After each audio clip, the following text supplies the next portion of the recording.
many people think that if you are going to be fit, you really need to start as like a fitness-minded something. But what happens if that's not who you are? And how do you make that transition in a way that actually works? Well, we're going to be chatting with someone today that has a very interesting story about going from not fit to, well, I'll let her fill in where it goes and where it's continuing to go on today's episode of the Movement, the podcast for people who want to know the truth about what it takes to have a happy, healthy, strong body, starting typically feet first, but not always. But that's, where your foundation is. So that's where we like to start. And we break down the propaganda, the mythology, sometimes the flat out lies you've been told about what it takes to run or walk or hike or play or do yoga or CrossFit or any number of things. And to do that enjoyably, efficiently, effectively. Did I say enjoyably? Trick question. I know I did. Because look, if you're not having fun, you're not going to keep it up. Do something different till you are. That's my theory, at least. And I'm Stephen Sashen from ZeroShoes.com. I was going to say co-host. I don't know why. I'm the co-founder of Zero Shoes, but I'm the host of the Movement podcast. And we call it that because and that involves everybody here, are creating a movement about natural movement, letting your body do what it's made to do without getting in the way and having it function best when you do that. And if you want to find out how to be part of that community, it's really simple. Just go to www.jointhemovementmovement.com. You don't need to do anything to join. You don't need to pay anything. There's no secret handshake. We don't get up at 6 a.m. and do the same dance, whatever it is. It's just, that's a place you can find previous episodes, all the ways to engage with us, all the social media channels we're on. I mean, look, you know what to do. Give us a thumbs up or a like or a review or hit the bell icon on YouTube. In short, if you want to be part of the tribe, just subscribe. It's really, really simple. So let's have some fun. Kristina, do me a favor. First of all, welcome. Tell people who you are and what you do.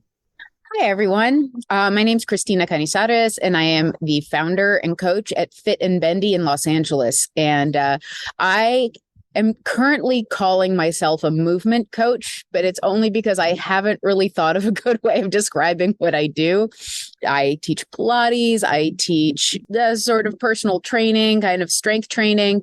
And my background is primarily in flexibility fitness. That's what I'm most known for. I used to be a circus contortionist, and I taught flexibility and contortion for a really long time. And I still teach some amount of that, but it has morphed more into just working with people on how to move in a way that feels good in their bodies, because I feel like movement is a really important part of what we are built to do. And it's a lot of how we come to know ourselves.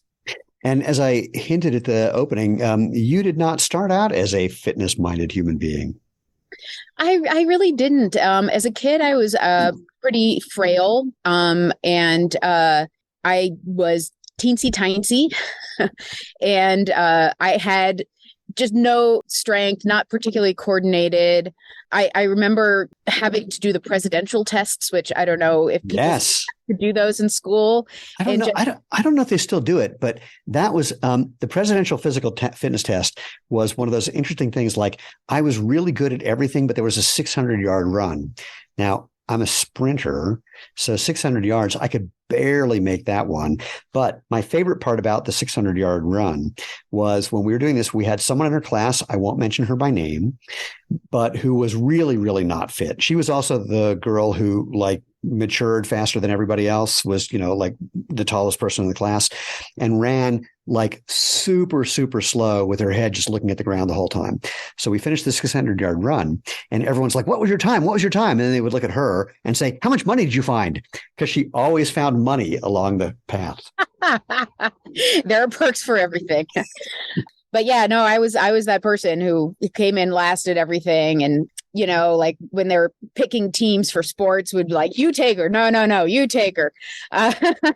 So I never really thought of myself as being active, and had, as kids who are bad at things had some trauma around fitness and sports. And I did discover dance and martial arts in high school and got really into that, and did some competitive kickboxing. Oh, wow. Where'd you grow up? I grew up in Boston, Massachusetts. You have seemingly inadvertently or intentionally dropped a lot of your Boston accent. Yeah. Thank you for that. I left Boston when I was 18, and even still. so I got out of there. But yeah, no, that's where I grew up. And wait, I got to pause there. To go from not really fit to dance is one thing, but kickboxing, I mean, that's an extreme other side of the equation. Yeah, and that's why I liked it, is that I was so tired of feeling frail, and I wanted to feel strong, and I wanted to feel confident in my body and not walk around kind of hunched and scared all the time.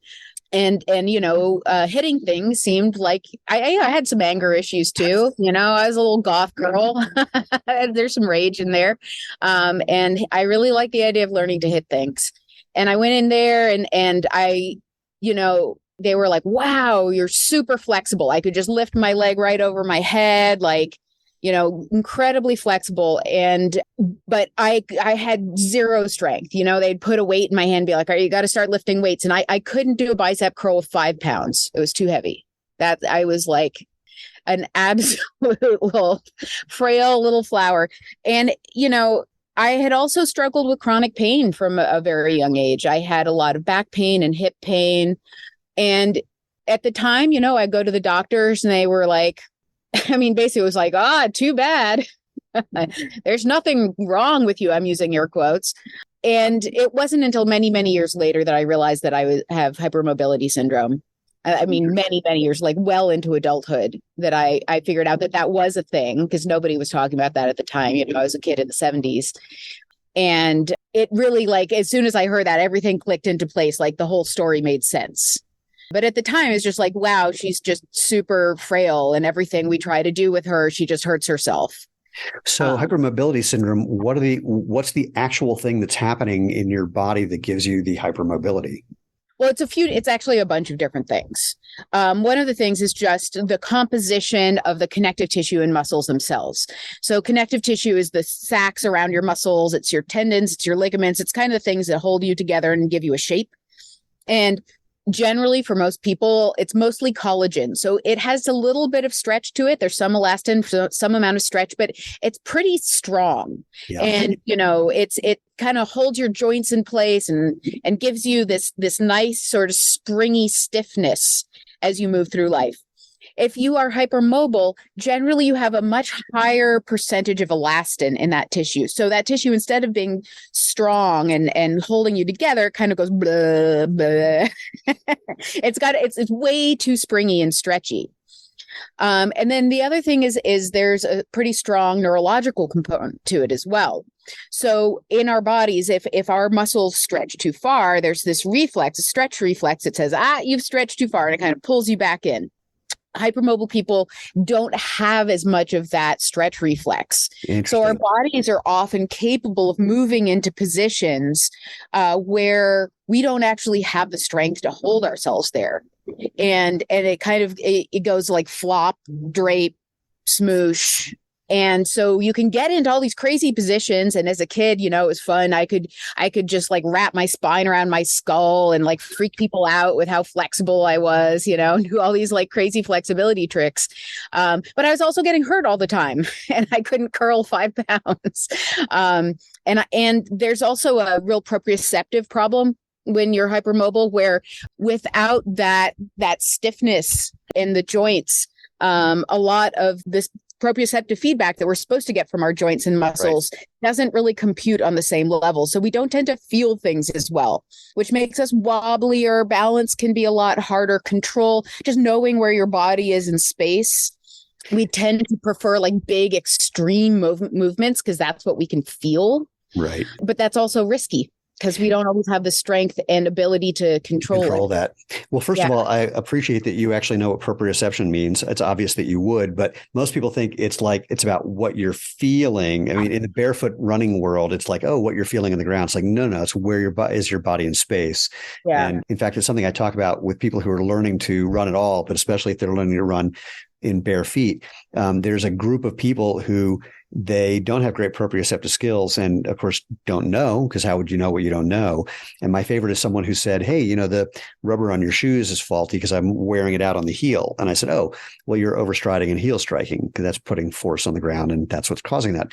But I don't do that. I went, This is just physics, man. If you've abraded something, it's because of excessive friction, which comes from horizontal force. And send me a video. And the guy sends me a video. And this happened a few times. Sent me a video, and I spent 20 minutes showing frame by frame. It's like, yeah, you're overstriding, foot's landing way in front of your body, your heel striking, then you're pulling back. That's causing that friction. That's causing that abrasion. And literally after 20 minutes of this same person would say again, yeah, but I don't do that. But dude, it's a video of you by you. It's like, all right. So, there's some people who just do need more feedback. I had a flashback, like when I was a 12-year-old gymnast, the compulsory floor routine, you had to put your arms parallel to the ground. And it took us weeks to learn what parallel to the ground was, because the way your eyes see it, you want to go here instead of here. And it's fascinating how people get that. So anyway, now I'm curious, given the stretch reflex thing and the proprioceptive thing, and this is just because I'm a geek, is it because of something that's missing in, say, in or near the muscle spindle fibers or in the muscle tissue itself, rather than in your brain not getting information? Yeah. Honestly, the information out there on hypermobility and how it works is still really nascent. It's something that hasn't been studied as well as it really should have been. Not a lot of people, I'm guessing.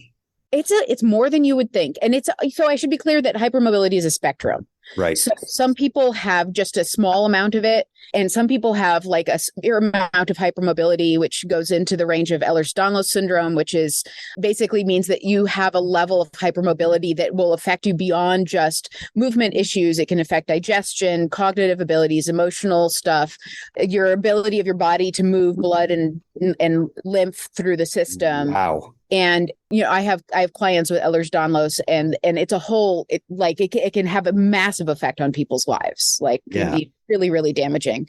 So, sorry, what you're going to ask something? No, that's fascinating. It's, it never occurred to me that there could be a connection between hypermobility and little things, having your blood circulate or your lymph move. Yeah. I mean, that's wild.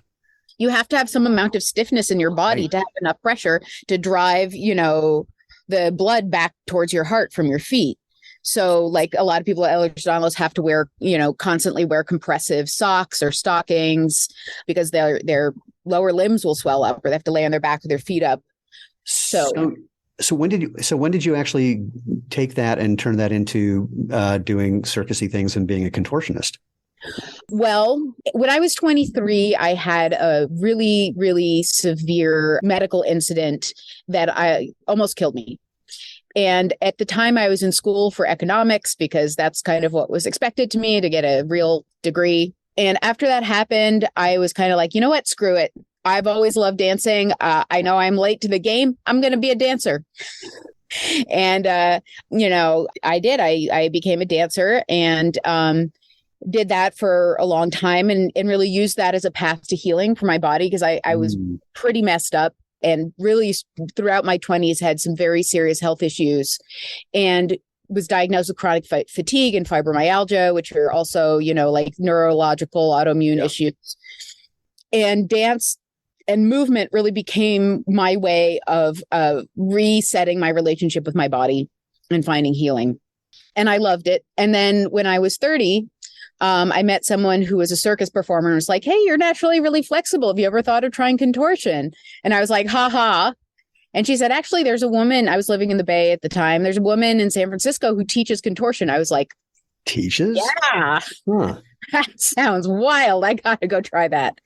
And I immediately fell absolutely in love with it. It was absolutely the hardest thing I had ever done. It was so intense.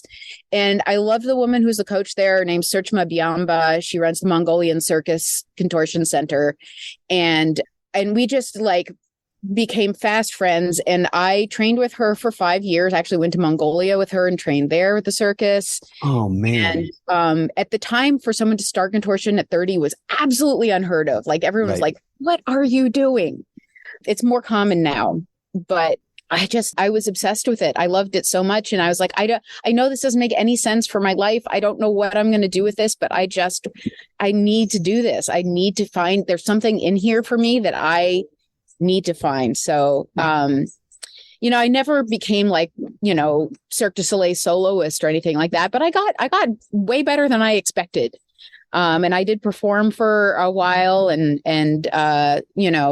really, it was a life-changing experience. It was so beautiful. One thing I know about contortion, and this is interesting given what you're saying about not being able to, do a bicep curl with a 5-pound weight, is people think it's all about flexibility. They don't realize how much of it is about strength. So how did that change for you? Well, it was the first time that I was learning how to build strength through my entire range of motion. So a lot of times strength training, as it's traditionally done, like in a gym with weights, you don't use your full range of motion, right? You tend to use, and especially not for someone with a massive range of motion. That's where I was going. Yeah. Yeah. So a lot of times you see people doing, movement generally, and we're strongest in the middle of our range. Everyone is strongest in the middle of the range. So once you start to get to our end ranges where the muscle is longest or the muscle shortest, you have to use a lighter weight. But I had never really trained that way. And with contortion, you have to be strong through your entire range, and you have to train your end range. And so much of the constant pain and struggle that I'd been dealing with my body, contortion really fixed it. So wow. People think of it as being damaging. And I did get injured. And I'll tell you that story because that changed everything too. But when I was training properly with good coaches, I felt better than I had felt in my entire life, like less pain, more strength. I actually built muscle, like real muscle, and I could do a handstand, and I could, stand on one leg with one foot up over my head and control my body in ways that I'd never been able to before. So there was a deep healing in that for me. I'd really healed so much of the relationship I had with my body. I love it. Only because this is, again, one of my fascinations. How was Mongolia? Well, that's where I got injured. Perfect segue. Overall, I loved Mongolia. I was there for months, and I was there with my coach who's from there. So I got to stay with her family and travel around the country and get to know people and attempt to speak Mongolian, which was really hard. And it was absolutely beautiful. But I did train with a coach there whose name I won't repeat, who injured me. And he was not used to working with adults. And I don't think was really happy to have me there. And he was training me as if I was 12, which was, right. The next oldest person who was there. And he completely dislocated my hip, like a complete tear of the hip, and dislocated a number of ribs, and tore my shoulder. Holy moly. This is actually a really interesting point, though, is finding a coach who has some experience with who you are. I'm thinking about that. I mean, when I got back into sprinting, I was connected with a coach here in Boulder who was a very well-known running coach. But he wasn't a sprinting coach. And it took me, 2 years to figure that out. We had a big screaming, yelling match. I said, "You're the only sprinting coach in history who suggests you get faster by running slower. So this is not working for me." Or when I was a gymnast and I went to college, I asked the coach there, I said, "Do me a favor. So I'm going to do this particular move. Just stand there in case something goes wrong, like if I slip or something." And I didn't have it. It wasn't as bad as you, perhaps. Actually, now that I think of it, it could be worse. He decided to try to spot me on this move. And I landed in a way that may have broken my spine. And I say may have because I have a broken spine now. And when it was diagnosed, the doctor said, "What'd you do 30 years ago to break your spine?" I said, "Well, I was an All-American gymnast." He goes, "That's enough." And later I asked this coach, I said, why did you try? And why did you try to unsuccessfully spot me on this move? And he said, "Well, because I knew there was only like 3 people on the planet doing it. And I didn't think you were one. I thought you were just trying to show off, and I was going to try and save you." It's like, dude, you put me in bed for 2 weeks and I couldn't move. I was on Valium and codeine for 2 weeks. And it was, again, just, he was, it was the wrong guy it was a mismatch. And so finding someone who understands your situation, who you are, and has worked with someone, I think that's a really important thing. I don't even know how you would necessarily find out other than asking things like, how many other people like me have you worked with, and see what their response is, and even more, find those people and see what their experience was. Do you have any other thoughts from dealing with coaches that might be useful for humans? Yeah, I mean, I think like you said, it's really important to find a coach who has some experience working with people like you, or someone who at least listens to you. Yeah. Takes what you're saying very seriously, because I think the problem is a lot of times coaches have their hammer and they want to make you into a nail. Yeah. And you might not be a nail. You might be a staple. You might be a screw. Who knows? And I think it's really important, as a coach or as someone who works with coaches, to be like, well, maybe the tools that I love and work really great for me and some of my other clients aren't the tools that this person needs. Right. And this person might need other tools. And maybe I have those tools too, or maybe I don't. And I have to say, I'm sorry. Like, I don't think I have the right things for you. Let me refer you to someone. Let me find someone who's going to be right for you, but that takes a lot of humility as a coach. Well, I was going to say, the fact that you even bring that up, it makes you special, because most people think that they do have a tool for every whatever who shows up. And it's definitely not the case.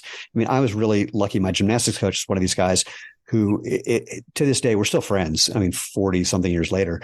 And he's just one of these guys who was he's so good at figuring out who you are and adapting what he does to you. And he had people who came in really uncoordinated, and he turned them into good specialist gymnasts. It's like he figured out, oh, you could do rings, you could do high bar, you could, and made, we had a team that never lost a meet in 6 years. Wow. And I met him. I'm going to do this one story because I think you might like it. We were hanging out just recently, and he said one of the things that he does if he has like a kid who's just like in a bad mood and is going to be disruptive, I make him my assistant coach for the day. So that way he's helping me, and that's all he can focus on. He's not being disruptive, and it gives him, another skill. Even it's like the fact that he even thought that idea up is just one of those really special things. And you're in a situation where, given all what led you to becoming a coach, and we'll get there, you had a number of things obviously that led there that makes it, I imagine, much more clear about who may be right or wrong for you, and vice versa. Absolutely. Yeah. And I mean, I definitely had the experience of working with the wrong coaches and with the right coaches. Serchmaa, my contortion coach, was the right coach for me. Yeah. And even though she actually had never coached someone my age before, she listened to me, and we talked and we communicated clearly, and she knew when to push me, when not to. And, I would never have been able to do what I did without that coaching. And then I've had other coaches who were not the right coach, and who did not listen to me and did not trust what I was saying about my body. And not just coaches, but, chiropractors, massage therapists, where I'm like, hey, please don't push on my upper back. You'll dislocate my ribs. And sure enough. I had one with a chiropractor who he said, well, we're just going to give you some traction, and then I'll put your spine back in place. I said, but there's no muscles that are holding those vertebrae in place. They're disconnected from the vertebrae. So what's going to keep it in place? And he just looked at me and was like, well, but I mean, I think you still need the traction. I went, but why? And then he said, well, you also need this 3/4 orthotic. And I said, well, I'm a sprinter, so I never actually touch the part of my foot that orthotic would have any impact on. I mean, I'm on the ball of my foot, not everything further back. He goes, yeah, but I mean, like when you're walking to the track, I went, that's a bit of a stretch. So, I mean, to your point, he's just like he's trying to figure out how to fit my square peg in his round money-making hole, which sounds really wrong when I say it that way, but I'm sticking to it. So, it works. So 5 years of doing contortion, what were you, I mean, I'm desperately curious. It occurs to me, what were you doing to support your contortion habit? I was belly dancing in Middle Eastern restaurants. Love it. And I was... As one does. Yeah. I was doing a lot of belly dancing, some ballroom dancing, performances and stuff like that. I was teaching dance classes, and I was doing freelance writing jobs. I did a lot of grant writing for arts organizations, and I did like copywriting stuff. I was cobbling it together, and I was living as cheap as I possibly could. I was living in Oakland, California, and with a bunch of artists in a house. And, we didn't live fancy. I didn't buy new clothes. I didn't, I had a wonderful life, but I was definitely not wealthy. You're giving me stand-up comedy flashbacks. There you go. I remember in high school, like watching The Tonight Show, and you'd see, these two actors like, hey, remember when we were roommates? Like, how are all these people knowing each other? And then, and it was the same thing in my 20s and early 30s when we were all not struggling, but we certainly didn't have a lot of money, but all of us comics, it's, now I watch TV, and I'm so grateful that my wife still stays with me after every night when I'm going, yeah, I lived with that guy. I worked with with that guy. I know. I mean, it's just, you're in a community, and that's the important part. Yeah. And that's how it was with dance and then really with circus, like, and a lot of those people who I was in circus school with are still like very close friends of mine. And then, and then I started performing, and I did a lot of like corporate shows. I worked for a couple of circuses. I had my own dance and circus company for a while, and moved to LA and started doing like, I did a lot of stunt double stuff. I did a lot of like music videos and did some touring. I was a burlesque performer and incorporated the contortion into burlesque acts and toured those. And love it.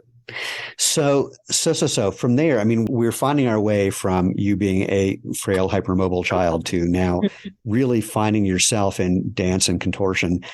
Did you drop, just out of curiosity, did you drop martial arts? I actually dropped martial arts in my early 20s, just because I became more interested in dance at that time. So then as we're... Oh, no, it's a blast. I had a vicarious thing during COVID. I watched a lot of Brazilian jiu-jitsu videos. Oh, which yeah. When I have time, it's still on my to-do list. I was doing Tai Chi and Aikido, both of them. It was a really rare group of people. We were doing both of those. Like Tai Chi was originally developed as a fighting art. Aikido, same thing, but they basically modified it so you weren't killing people because they needed to come back and practice with you the next day. And so, but we were all treating these things really seriously. And it was an unusual group of people and super, super fun. And I miss it. But I don't, my thing, I got off the mat because I was too dangerous to myself, because I like pointing out, because the people that I hung out with, we weren't going to fake it. Like, we weren't going to throw ourselves on the ground. If you didn't make me fall on the ground, I'm not going to just jump onto the ground. And then I'd go to other dojos where I thought everyone was like that. And so if some, big black belt, and I'm just some little kid, I mean, I was 5'5", 125 pounds, he couldn't move me. And I'd be thinking like, isn't this cool? Like, now you can learn something. And he's like, hey, I just learned that I'm going to try and break your arm because I have an ego to protect. And I was too committed to, poking at people. And I realized I got to stop doing this. So we'll see. So as we're progressing to when you started becoming a coach and your understanding or your deepening understanding about movement, what's our next chapter? Well, the injuries really were the next chapter, especially the hip injury. It really sidelined me. I continued to try to work through it, and I didn't have health insurance. Like, I didn't know what was going on. I was like, my hip hurts. Yeah.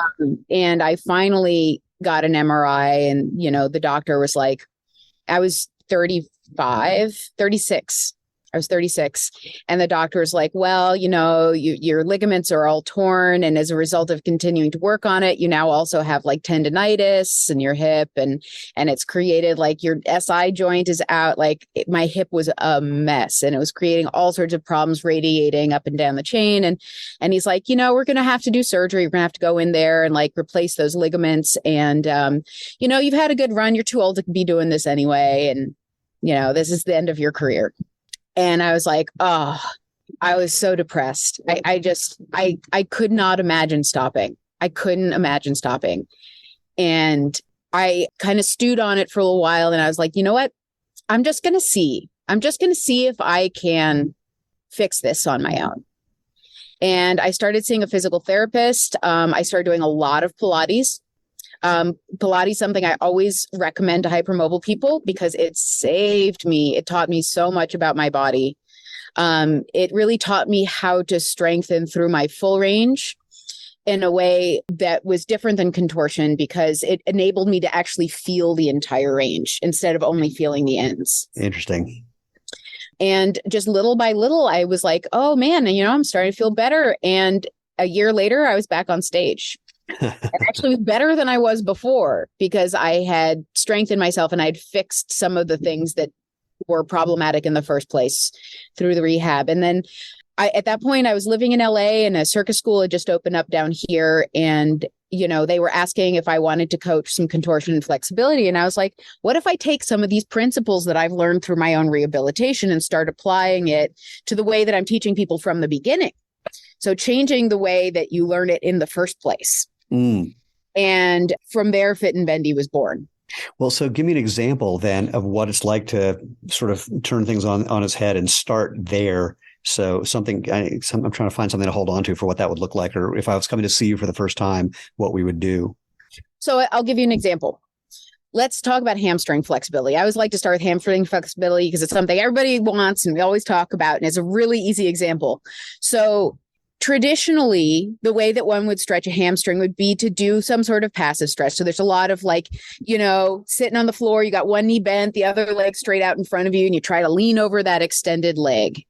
And then someone may come along, kind of push on you, or you take a strap and use it to pull yourself deeper.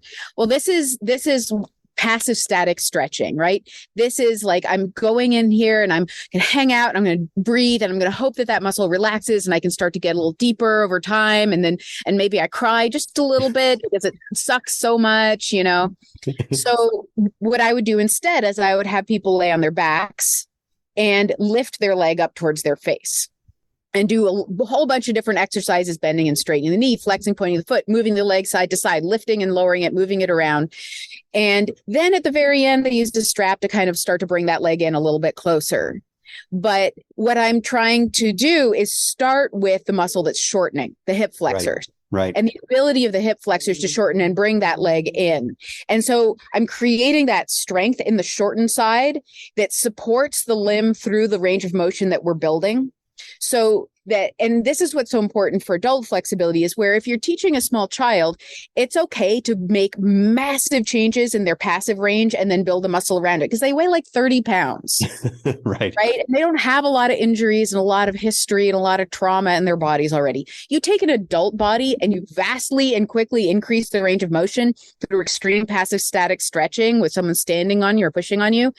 All of a sudden, you've created a range that the body doesn't support. Most likely, you haven't created it with good alignment because the body's going to shift and try to accommodate to get into that crazy range. Yep. And then you have this loose joint, and then you try to strengthen it.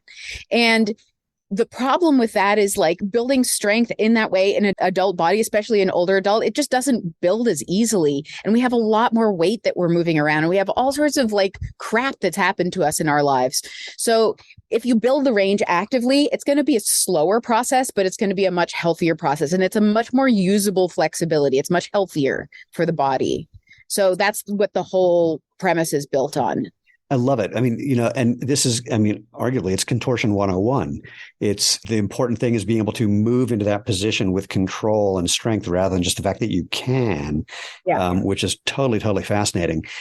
So other than hamstring, give me another one because I'm loving that one. I'm playing with another one in my head. What one are you playing with? I'm curious. Well, I'm going to go for one that's problematic for a lot of people. I literally had no intention of this one until you asked me that. Thoracic mobility is something that people lose significantly as they get older, especially with the computer hunch. Yeah. So thoracic mobility, a lot of times that's taught where like you take a foam roller and you back bend over the foam roller, right? And again, this creates a passive range. And a lot of times what you see when you see people do that, if they don't really actually have the ability to go into that, is you'll see some kind of like the shoulders ride up and you see a lot of floppiness in the neck falls back. And maybe you get some change in thoracic mobility, maybe not.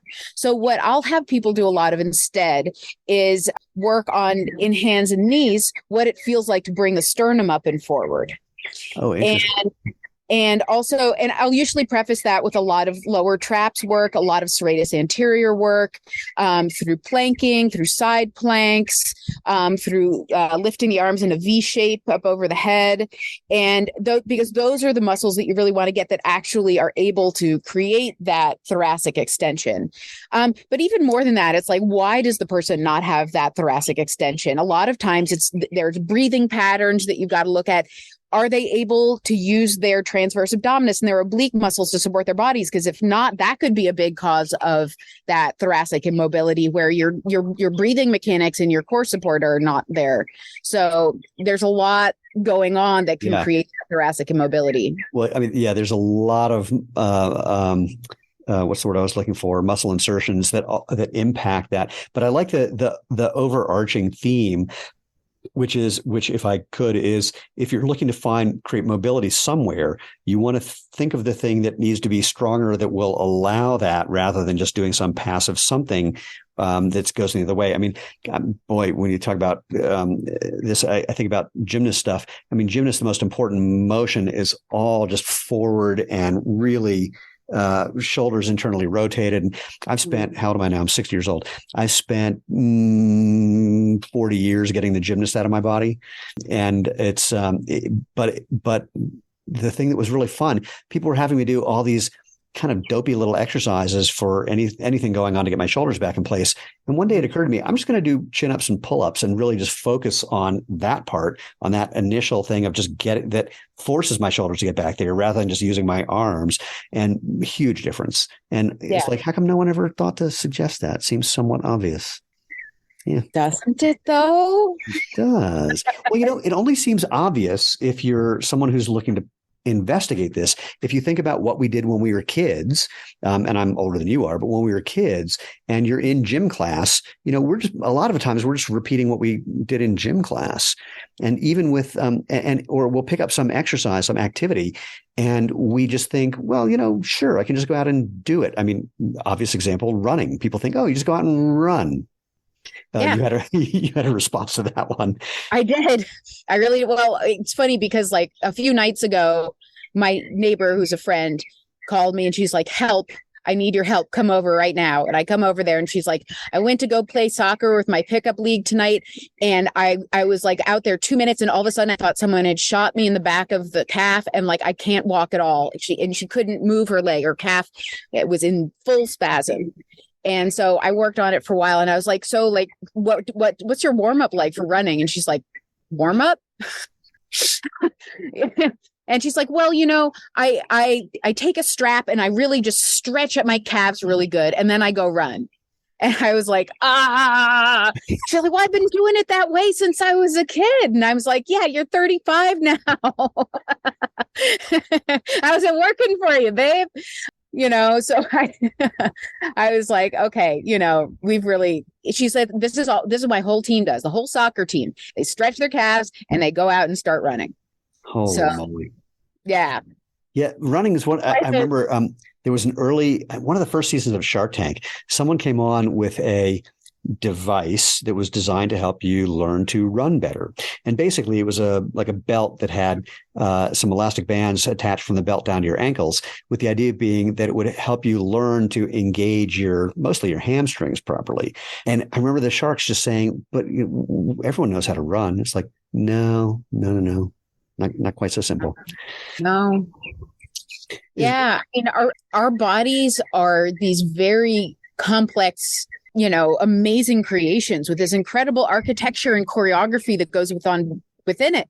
And, I have so many clients who come in and are like, how come I don't stand right? How come I don't breathe right? How come I don't just like do those things naturally? I was like, well, we don't use our bodies naturally. Yeah. No, we sit.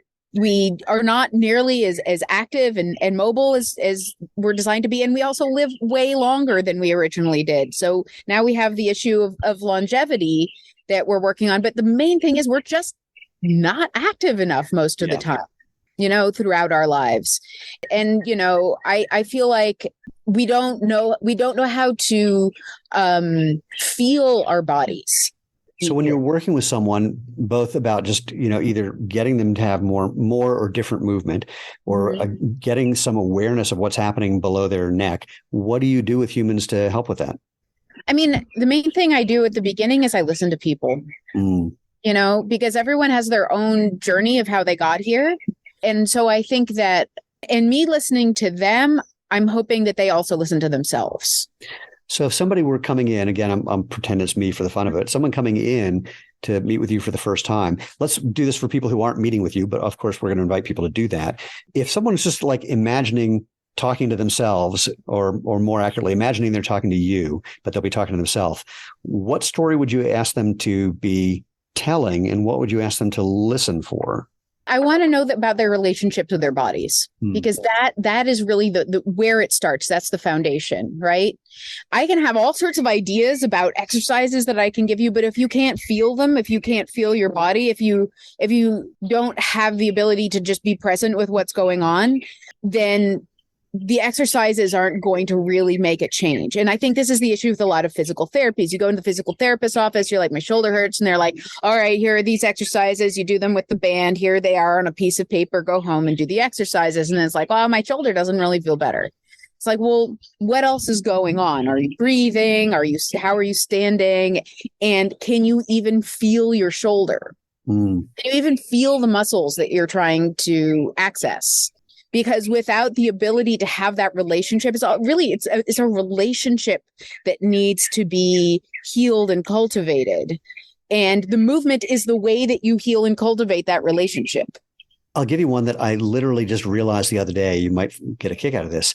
This is a fun one because I realized this, I think, psychologically first, and then I realized the movement component of it. And I'll do the psychological part. So here's my weird little psychological thing. I realized that I have a habit of postponing enjoyment till later. So my favorite way that I think about this is, for most of my life, when I would eat a piece of chocolate cake, my all-time favorite food, I would eat the cake, most of the cake part first, and save just a little bit of cake attached to the icing so I could have the icing last. And what I realized is that, and I do things like that a lot as a athlete, I was working on something that was going to take years until I was able to do what I wanted to do. As an entrepreneur, same idea. It takes years until I get to a point where things are working the way I want them to work. And I know that, I'm trying to think of how to describe this. So for me, it occurred to me that the way part of my relationship with my body, and I'm giving this as an example to kind of invite people to inquire themselves, is that I'm much more goal-oriented than process-oriented, and finding something that's just sort of enjoyable in the moment, finding something where I don't have to like struggle or strain or put out too much effort so that sometime later I will have some benefit, has been something that, again, I didn't even realize I've been doing for most of my life until very recently. And it's been fascinating to explore that. And it's just literally just beginning for me to take a look at that and see what kind of things that I would want to do that would allow that process to be potentially more compelling than the imagined end result. Well, yeah. And also to challenge the idea that struggle and strain is required for. Exactly. Well, that's an interesting one that happened. I mean, this is the advantage of, getting back into sprinting when I was 45. It took me a few years to realize that when I had that thought, okay, I'm going to do one more, that was the time to stop. Yes. Oh, yeah. That's a good one. Yeah, that one took quite a while. But now, same thing. If I feel the tiniest little tweak, done for the day. Yeah. And as a result, I mean, I haven't had a real injury, in 13 years. Oh, that's great. That's great. I'm not complaining. Yeah.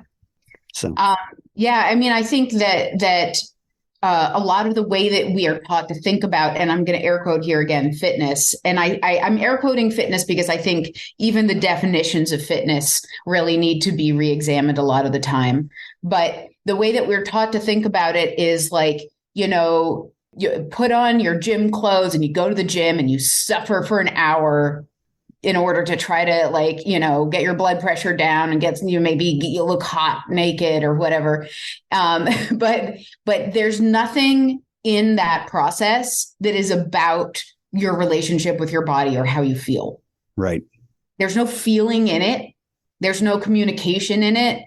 There's no checking in with yourself in it. It's just, I just got to go suffer through this crap in order to check exercise off my list. And then we wonder why so many people don't want to do it.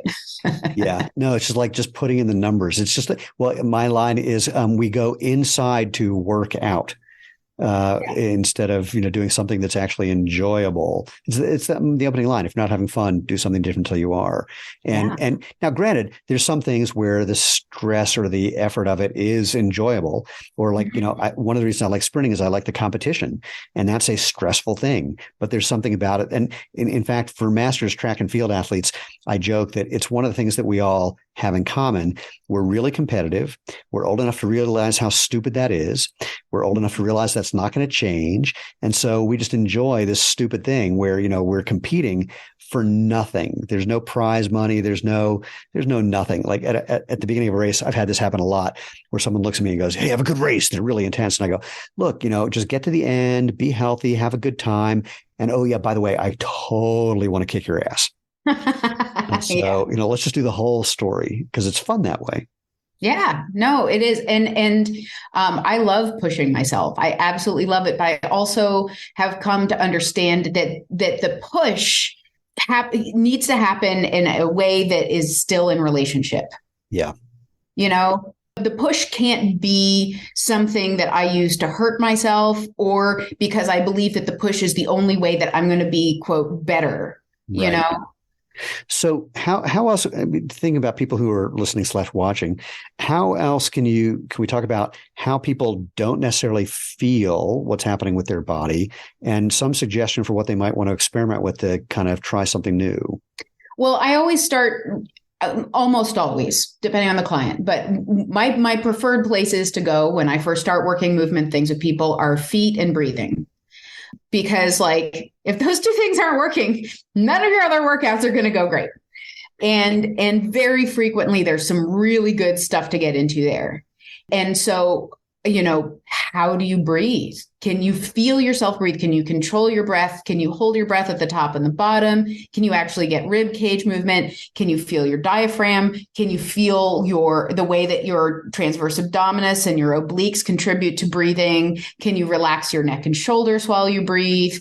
So asking yourself all these questions and maybe start by asking yourself the question, do I feel like I have a pretty good sense of how I breathe and think about how you breathe and then actually start to do some investigating in how you breathe and see if there's a mismatch there. And then you can do some of the same things with feet. So I actually have people start laying on their backs with their knees at 90 degrees and their feet against a wall. And I do calf raises like that. So almost no weight. Interesting. Because as soon as you start adding weight to that calf raise, it's hard to really see, are you actually in control of it? You take the weight away and you can see what the mechanics are. You can see if you're, supinating really early in the calf raise, if there's a tremor as it goes up and down, if the toes are gripping, if the ankles or knees are rotating in weird ways. And you start to get a lot of honesty that way about what's actually going on with the feet and knees. That's interesting. Something else just occurred to me, especially when you put fitness in air quotes, and the reason that people engage in fitness, you are living in the mecca of we're doing it to look a particular way and and not even feel a particular way, just to look a particular way. Say again? Yeah. Just look. Yeah, just looks.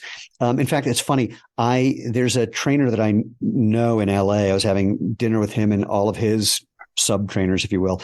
And I said, the only thing I care about, I'm a sprinter. I just want my posterior chain to be stronger, more active. I want to be able to sprint better. And as a half joke, they all looked at each other and said, "Did anyone understand a word he just said? We're just here to make people look good from the waist up." It was totally, totally fascinating. But how do you, what's it like doing what you do in that environment? I just don't do that. And if people come to me, but that's so interesting because I imagine some people are like, "But aren't I going to get washboard abs?" And other people are like, "Oh, thank God this is not about washboard abs." But it's such a diametrically opposite way of approaching this compared to most people in your world. I'm just fascinated by that. And that leaves a giant gaping hole for me to fill because most trainers, who think of themselves as I'm looking at Hollywood out my window. So they're in that general direction within a mile. I'm sure I could hit dozens of personal trainers who will advertise washboard abs and long, thin legs and striated shoulders. So there's no shortage of that here. There's tons of it, but the people who tend to come to me are people who are I've tried other stuff and it's not working for me. And my body doesn't feel right. And I can't do what I want to do in my life. And that's who I want to work with, people who are and I'm Will you lose weight? Yeah, you can lose weight if you feel better and you can move more, then maybe you lose weight. I don't know. Everybody's different and everybody's relationship with food is different. That's really not my business. Like, I mean, even though we've been talking about this for the better part of an hour, I really just, as soon as you said that, for whatever reason, it hit me very differently of what would it be like, and this is kind of an invitation for people to approach fitness from the perspective of simply, I want to feel good in my body, not I want to look good, not I want to feel good, not I think if I look good, then I'll feel good, but it's like you turning strengthening and stretching upside down, turning that upside down too, of starting with how do you find a pleasant relationship with this thing that you've been carrying around and it's carrying you around first. And boy, I mean, I'm just really moved by that. I mean, this is my whole thing is like fitness should not start with how you look. Yeah. Maybe you get to that at some point down the road, maybe if that's something that's really important to you. But you can't start with that because then you end up starting with exercises that are not necessarily right for your body. And you don't have the neurological relationship with your body to support the exercises that you're doing. So you can't feel them. You don't experience them. You're not moving healthily through them. You're often doing it on a shaky foundation without a deep understanding of what it is that you're doing. And there's no joy in it. There's no celebration in it. And I will say that the vast majority of us out there are never, ever going to get to that 6-pack ab. Like, I'm not built for that. Like, the only time in my life I was doing that, I was working out like all the time and eating unhealthily. My body is not built like that, and most people out there are never going to be fitness models. Yeah. And so to say that the model of fitness is to look like a fitness model it's damaging and it's crap. And it's deeply exclusionary of so many people who have perfectly wonderful bodies, which is everybody. Yeah. And that body is still born to move, and movement is our birthright. It's our healing. It's our relationship with ourselves. It's a key to self-knowledge, not the only one, but it is a good one. And so to say that fitness is about an aesthetic is to exclude all of those people. Well, I'm just marveling that, how do I want to say it? I can't imagine you would have come to this were it not for the situation that you grew up with, were it not for all the hypermobility and all the issues that you had, because, this was what you, I'm trying to think of how to describe this. You're putting people on a path that you came to. Talk about taking things upside down. It's like you had to find this, and now you're able to take people without having to walk them through all of the challenging parts. You can sort of start at the end, which ironically, God, I wish I could find the right way to say this. It's not. Do you know where I'm going with this weird thought that is putting itself together as I'm trying to talk? I think so. I mean, let me see if I can do it a little bit better. Had you not had the peculiar relationship with your body that you had as a child, you wouldn't have needed to. You wouldn't have had the opportunity or the almost necessity for having a new kind of relationship with your body than what most people would otherwise have. And where that led you is to this really delightful thing that you don't need to put someone through all of that challenge that you went through, because that's how you got here. But you can start at the end of the, nearer the finish line. That's a horrible metaphor. I don't want to use finish line. You can start further down. You've got a rock path. You don't need to walk on every one of the rocks. You can start way closer to wherever, rock paths never end. But you don't need to start at the very beginning. You can start somewhere else. And I'm not articulating it well because I'm frankly just so moved by the idea of like start with building this relationship and then see where that goes almost without an agenda per se. I mean, it's almost without an agenda. I think some amount of agenda is good, because I think agendas or like, dreams of what we can do can be good motivators. I have a client who's in her 60s and has had a lot of issues with her body and was not mobile at all for a really long time. And her goal was to go to Mexico and climb the pyramids. That's what she wanted. And when we first started, we were just working on being able to stand up from a chair and walk across the room. That was the level that we were at. And a few months ago, she went to Mexico and climbed the pyramids. I love it. But that's a very different kind of goal than the average fitness goal. That's a experiential goal. That's a life goal. Yeah, but I think that those goals are actually way better drivers. No, that's exactly my point. You know? And I think that what you were saying earlier about the path, like, you know, there's, I don't know who said it or where, but there's a common idea that like the things that are our greatest challenges are also our greatest gifts. Yeah. And I think that when we can lean into that, my body has been my greatest challenge throughout my life. I've had incredible challenges with my body, and I've always leaned into that. And in that, I've mined out what I could. And that those tools are now the tools that I use to work with other people and to continue to work with myself. Because let's face it, I'm not done. Well, we never are. But what I love about what you said is, unlike, let's say, your average therapist, where they're still trying to work it out, and really most of them really should try to work it out more before they talk to humans. What you've worked out and your continued process of working that out is something that's accessible to people as a process with what you're doing. It's not like, you're not messed up. You just had a whole other way of having to get there that led you to these understandings that you can share with people that are universal, that do apply across the board. And that's a special thing. Thanks. Yeah. I love what I do. I love it so much. Like, every day I get up super excited to do what I do. I love to work on myself, and I try to spend a couple hours a day in the gym. And I love to work with other people and create resources and continue to think about this and continue to learn from other people as well. Like, I'm always trying to learn new stuff. Well, why don't we use that as a segue for, if people want to get in touch with you and find out more about what you're doing and how they might be able to explore this with you, how would they do that? My website is fitandbendy.com. I'm also Fit and Bendy on Instagram, though I will confess that social media is not my greatest gift.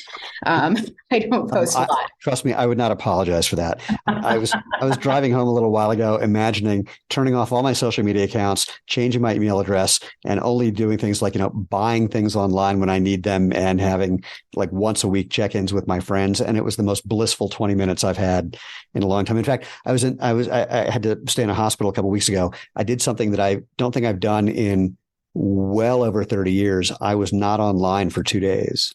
Oh, that sounds amazing. You should do that more often. It was great. Yeah. I try to take a vacation from online at least once a year. It's not enough, but it's better than nothing. Yeah. Actually, I take it back. I lied. I realized that maybe 20 years ago, I did a 10-day meditation course where I had no contact with anyone for 10 days. But certainly in the last 20, 25, it's been quite a while. When you run a business, there's 4 hours a day. Yeah. Someday. Well, anyway, so fitandbendy.com and Fit and Bendy on social media. I hope people do take advantage of getting in touch with you, and please let me know when and if they do. I want to hear what kind of experiences people have, both yours and theirs, because it's always really fun. I'm really excited about Zero Shoes because I've never been a runner before in my life. And I have arthritis in my right foot from dancing and circus and all sorts of things. And I had surgery for it in November. And I've decided as part of my rehab that I'm going to become a runner because love it. Starting to run at 48 makes perfect sense to me. Absolutely. Hey, look, I got back into sprinting at 45. So I think, we're in good company. Good luck with it. Actually, wait, sorry, you just memory jog. Correct me if I'm wrong. You had some interaction with Chris McDougall and Eric Orton. I did. Yes. Say more. Yeah. Well, all right, we'll pause on the exiting and now say more about that. And wait, for people who don't know, Chris McDougall wrote the book Born to Run, and Eric Orton was his running coach. And now the two of them teamed up to write Born to Run 2, which is the ultimate training guide for anyone learning to run. So wait, say more. I had a wonderful conversation with them last week about learning to run, and being a beginner runner and running in hypermobility, and what it means to sort of build your running practice from the ground up as someone who doesn't have any experience with that and has injuries and all sorts of other things. Like, what does that look like? And it was such a wonderful conversation. And I love the fact that Chris and I actually have some similar trajectories here, where he was told by a lot of people like, oh, you're not built to run. Yep. And, then he became a runner. And so I'm really excited about continuing to be in conversation with them and work with them as I'm now 3 months out of surgery and just ran half an hour this morning. So I love it. Congrats. Yeah, we will definitely stay in touch about that process, because I mean, the key, Chris and I have talked about this a lot, which is, I like to say, you can spot a barefoot runner or a minimalist runner, or more accurately, anyone who's running with proper form from about 50 yards away, because they have this weird look on their face called smiling. Yeah. It's like, if it doesn't feel good, something's definitely out of whack. It's the instruction I give if you want to learn barefoot running, but it's true if you're in zero shoes too. It's like, find a smooth, hard surface, take a really short run. If you're not having fun, do something different till you are. And that's it. I mean, using fun as a guide. My first barefoot run, so again, I'm a sprinter. So I had run a mile before, but didn't like one step of it because it's just not what I do.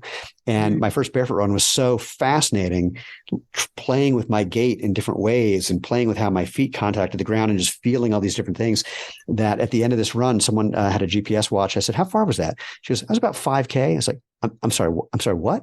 And I kind of kept going because I was having such a good time. And so I'm very excited to hear what your path will be in that road. Yeah, I mean, it was great. I had one conversation with Chris and Eric, and Eric was like, hey, have you played with cadence yet? I was like, I haven't really played with cadence. And, he talked to me about the 180 BPM, and I made myself a little playlist, and I went into the gym and immediately doubled the amount of time I could spend running. And it felt great. Like the half hour went by like, pew, like nothing. And I felt so good. I was like, Brilliant. Well, all right. So that'll be chapter 2. In fact, maybe we'll touch base in a few months and we'll see where that's gone for you. Have a little epilogue. That'll be a blast. But until then, again, everyone go to fitandbendy.com. See what Katrina's up to. Kristina, sorry. I have a Katrina, it's a long story. Anyway, see what Kristina's up to and see how you can get involved and see how you can discover what it's like to start oddly backwards by building this relationship with your body and then seeing where your body takes you, which would be just dreamy. So, and for everyone, thank you all for being here. A reminder, www.jointhemovement.com.